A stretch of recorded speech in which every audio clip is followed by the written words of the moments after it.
My entertainment speech is about my aunt, Claire Lyons Callahan, who recently died at the age of 89. Claire was an amazing person who lived an amazing life.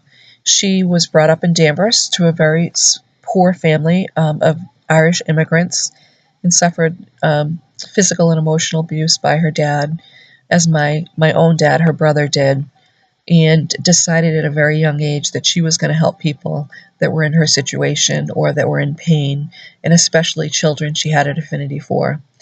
So when she graduated from a junior college, she went into the order of the Roman Catholic Nuns Church, and she served there for half of her life. She was dedicated to the order, and they educated her. She went to St. Mary's at Notre Dame and graduated with honors and received a Fulbright scholarship and studied in France. She was probably the smartest person I've ever known and the kindest person I've ever known. She was fiercely protective of her friends and family, and she would not have anybody talking badly about her, the people that she loved. She was just very outspoken, but really fair.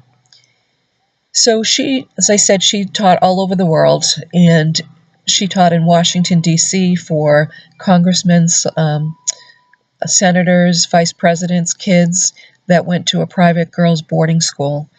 And that was probably her second favorite place to teach.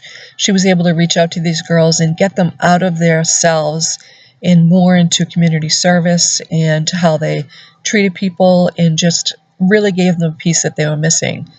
But if you asked her what her favorite assignment was, she would in a second say teaching children in Hell's Kitchen, New York.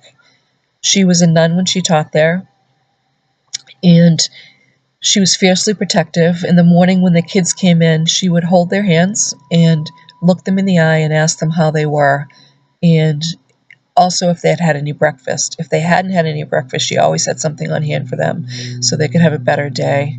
She often brought in clothing for them in the wintertime since they were dressed inappropriately, and was really somebody that took an interest in them, looked them in the eye, and helped them a great deal with their self-esteem, and just knowing that there was something other than the place they were living in the world, and that she had